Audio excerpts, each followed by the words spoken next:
Welcome into a special edition of the FutureSox podcast. My name is Elijah Evans, and I am joined today by 2023 White Sox draft pick Edrick Felix. It's good to have you. Edrick is coming off of his first professional stint with the White Sox.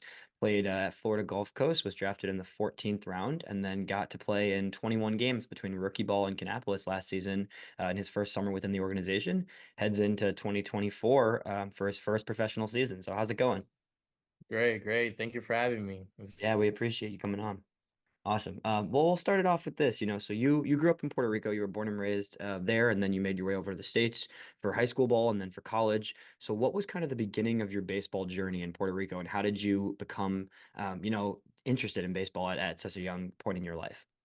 so baseball in Puerto Rico is a huge thing, and it also is a huge thing in my family. So it all started with my dad being the coach, the traditional having my dad as a coach, and just basically he taught me everything I know. And when it comes to hitting or fielding, to this day, I even call him and I'm like, Dad, I don't know what's going on, or maybe he can tell me little things to make me feel better. But yeah, he growing up, it was always a family thing. He taught me everything I know. Just the baseball environment in Puerto Rico is it's electric. Everybody screams, everybody brings instruments to the field. I love it. But I mean, it's just a huge thing in Puerto Rico, and then just coming into Florida, just having that same gamer mentality and that excitement, I just brought it with me to Florida. Yeah, 100%. I think from everybody I've talked to, it seems like the culture of baseball in Puerto Rico is really special. I would love to get out there and see it eventually myself. What was the decision like to come over to the States initially? And kind of what was that like for your family and just for your life being making that choice to come over to the States and pursue baseball at the next level? So it was all on my parents' decision. They even talked to us before we even moved, to me and my sister.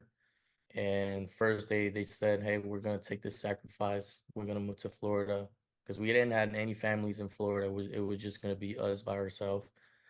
And they said, "We want the best for you guys for your future. We want you guys to go to college. We want you guys to have better things because in Puerto Rico there's not much that we can do after we graduate high school." So it was that they took that decision, and it was a tough decision in the beginning because I first moved with my mom, so my dad had to stay in Puerto Rico and wait for his transfer for his job. Yeah. So and then not having him in Florida when we first moved in, like, obviously he's the mentor that I have for baseball. He's the guy that he's always next to me when it comes to baseball.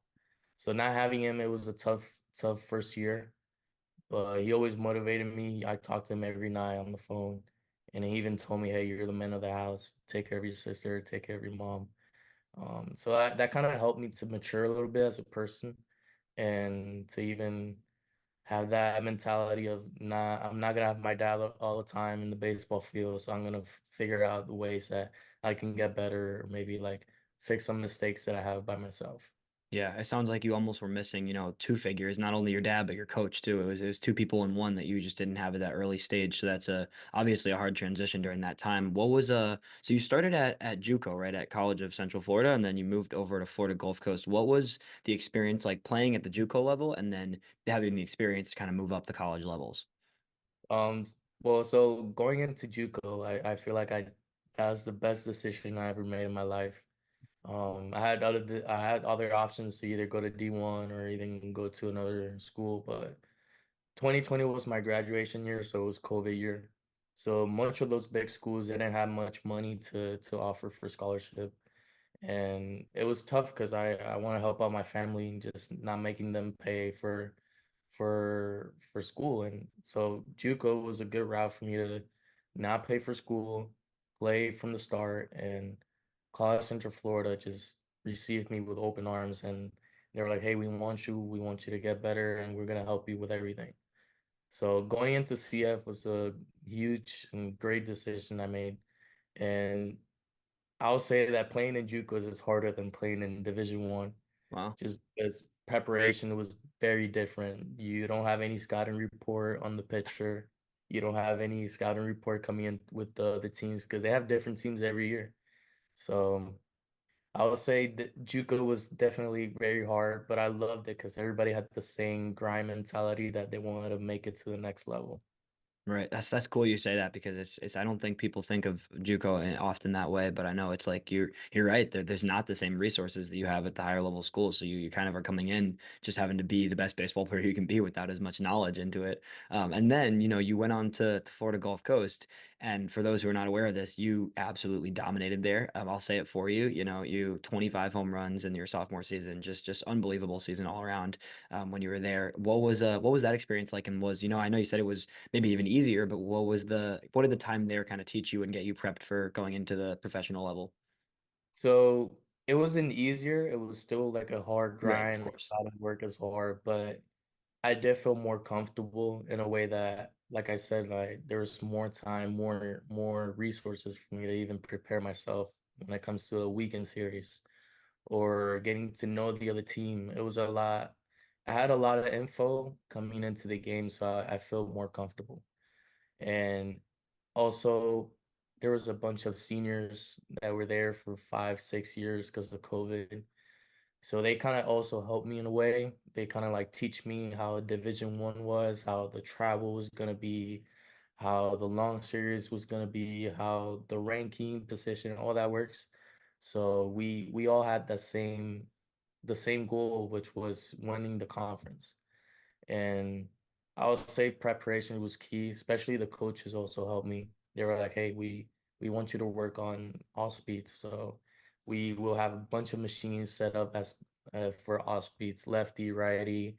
Like I said, they had a bunch of resources that I can use and prepare myself basically for anything. So I would say that that helped me a lot, and also my teammates making me feel comfortable coming in as a Definitely. new. Yeah, completely. Utilizing what you have there to just work on your game to the best of your abilities. So towards the end of the season, what was kind of the lead up to the draft process and just, everybody I've talked to within the organization, the draft process is a lot, right? It can be super stressful. You have no idea when you're going to go. You're talking to different teams. It can just be all over the place. So what was your draft experience like leading up to the White Sox taking you in the 14th? So, first of all, I was blessed that the White Sox gave me the opportunity and also like having my dream job, which was playing baseball. But I mean, it was tough 3 days. I mean, every day I had the phone next to me talking to school to the scouts, talking to organizations, and the funny part is that I never got to talk to the White Sox throughout the whole process.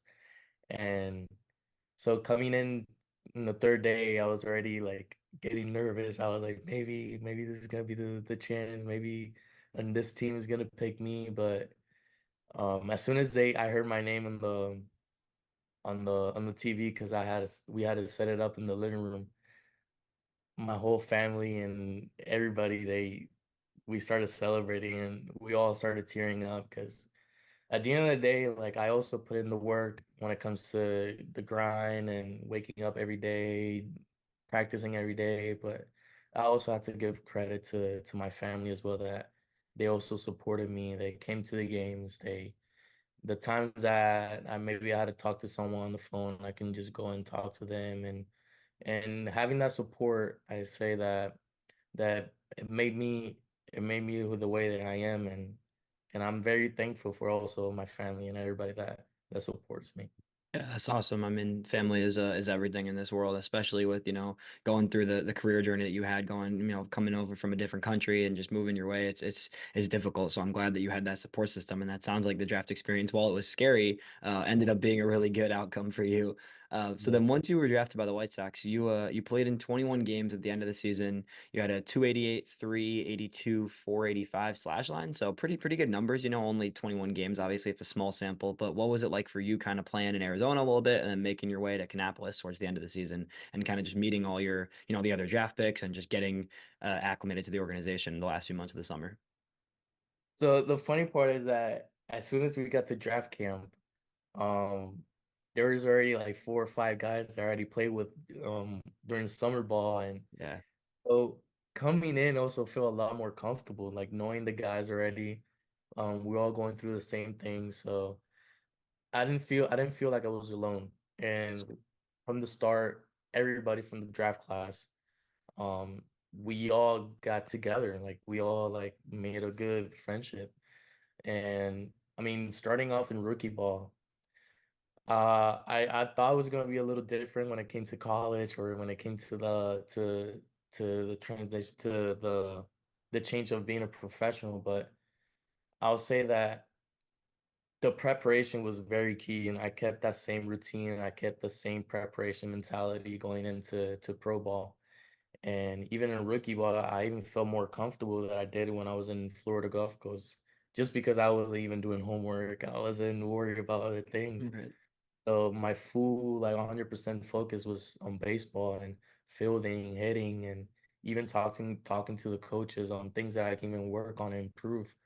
So going into rookie ball, it felt very comfortable. It felt very good. Good. But going into Kannapolis, that's when you see a big change, and then now you see a lot of fans, and then you see a bunch of guys that you can tell that hey, they're Gold Glovers or they're pew hitters and pitchers that got different five pitch mix. But I like that. I like that because that's the competitive that I want. I want the competition to get better because it makes me a better player as well. Yeah, you got to compete to keep up with it, right? And that's every level you go up in the minor leagues. It's a new acclimation process to getting used to the next level of competition.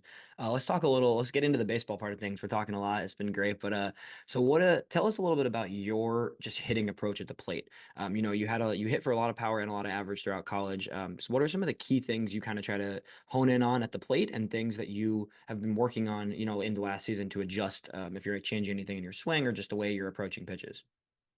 So my approach is I don't basically sit on pitches. I know the majority of the guys they pick counts to like sit on the pitch, but I sit on zones, and basically when it comes to a right-handed pitcher, I kind of like set my eyesight to top like up and in of the zone because I feel like that's where the ball is gonna come in. Either if it's a curveball or a fastball is gonna come in on that specific area. So if I see the ball is gonna start during that zone on that location that I'm looking at, that I know it's gonna be a pretty good pitcher is gonna be in the zone that I can just have a good damage. Same thing with lefties. I have the same approach. I look at up and away instead of up and in, because then that's where the ball is gonna come in as a left-handed pitcher. And same thing, like if I know it's gonna start in my location in my area, then I know it's a pretty good pitcher that I can make damage. But if it doesn't start in that area, then that's what I know that I can just spit on the pitch, or I can just maybe it could be a strike, but it won't be the pitch that I want to swing at. So it's just maybe trusting the process, trusting the my approach, and especially when it comes to hitters count, that's when you need to take advantage Right. of swinging for the fans or having that pretty good like strong swing.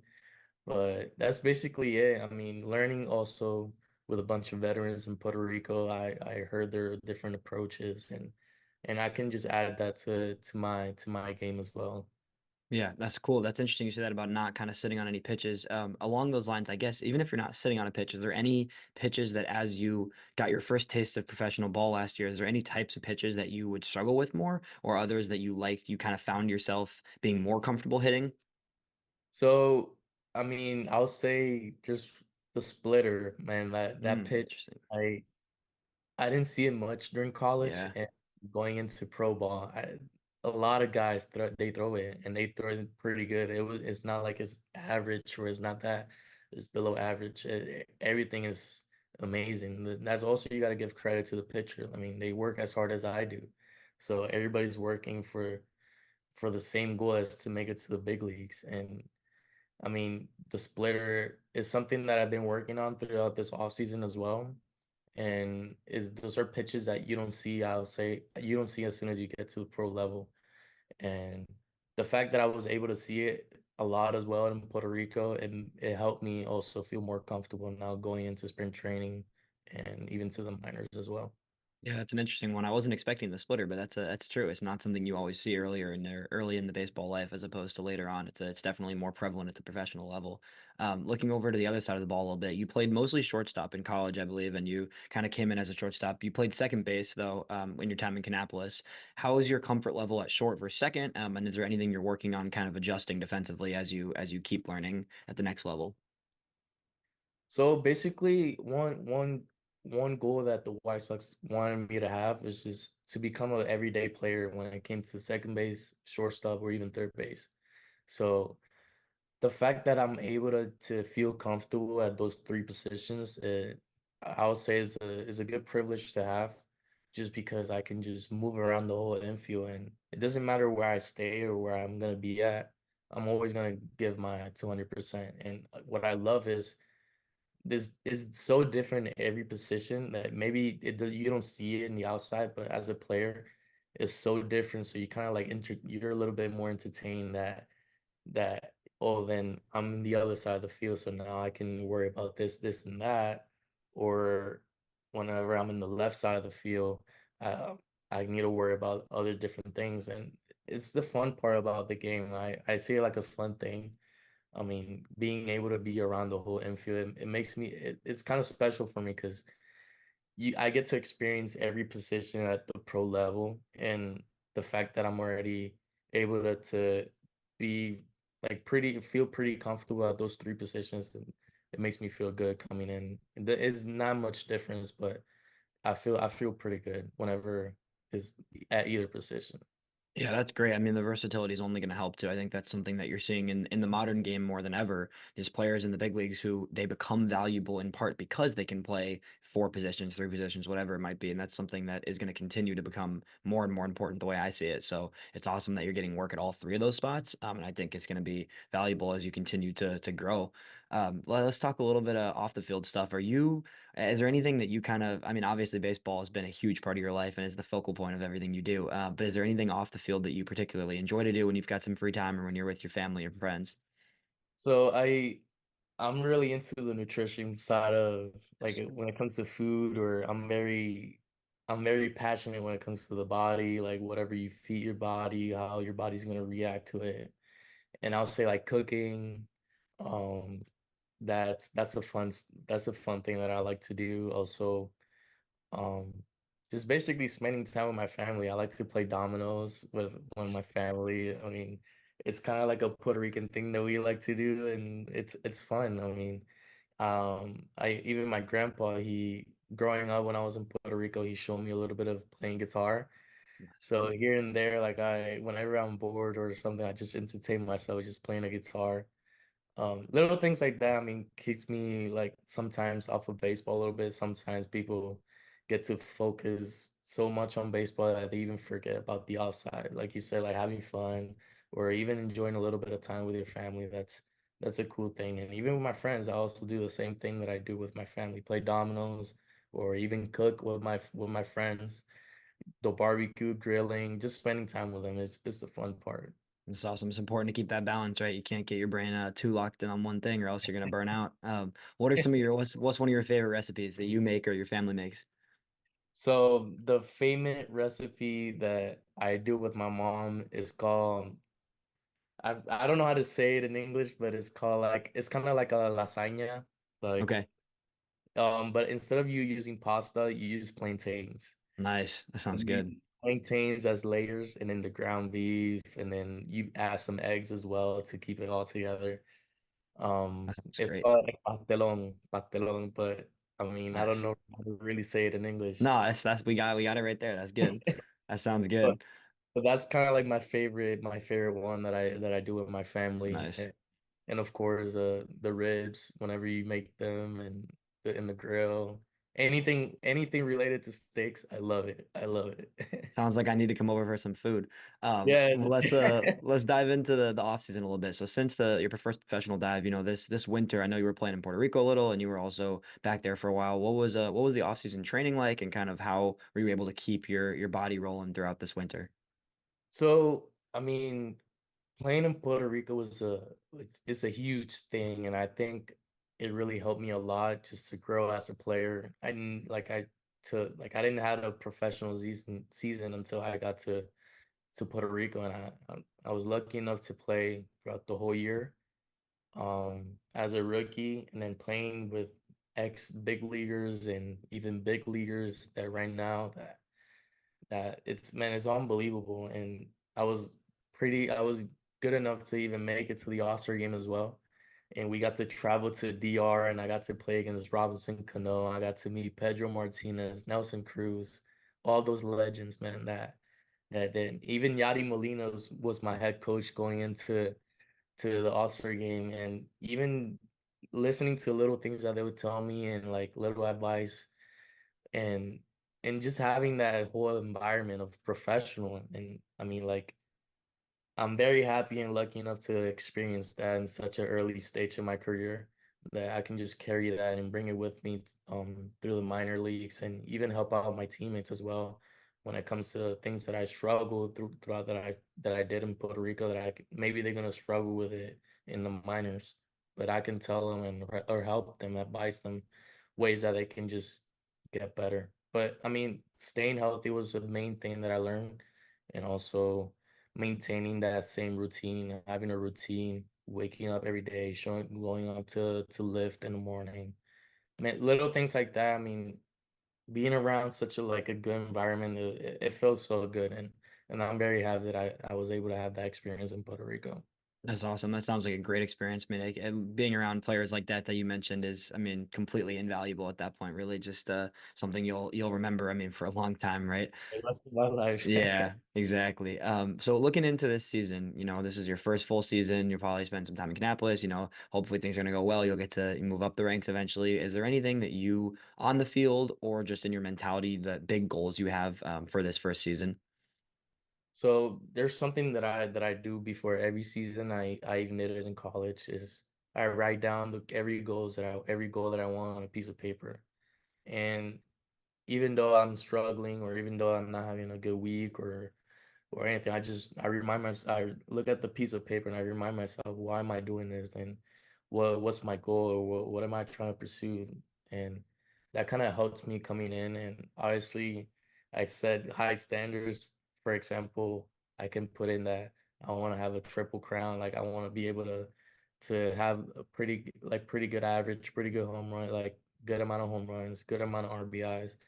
It's not just about my individual stats, but it's also about like making it to the playoffs, or winning the championship. I really don't know how the minor league playoff thing work, but if we have a chance to even make it or win it, I mean, that's something that I want to experience and be able to do, especially with the guys that we just drafted. I mean, those guys, I'm sure we're gonna be together most of the time, so it's gonna be a pretty fun group of guys that we're gonna be playing with together, and even meeting other players along the way. That's also one of the goals. I want to get to know more guys in the White Sox organization, ask them their experience, getting to learn little things, because maybe they've been in the professional level for longer than I've been. So I just trying to keep and grab everything that I can learn from them, and just take it with me throughout my whole career. Yeah, that's the right mindset right there. Well, I can tell you for sure that a lot of White Sox fans are excited to see what you've got in store this season and just see where you go from here. So we really appreciate you taking the time to talk with us, and thank you for everything. And we're looking forward to watching you play this year. Yeah, we'll see each other in Arizona. Maybe we Sounds can, great. whether I can show you some meals, some recipes that I can There you do go. Sounds good, too. man. Thank you.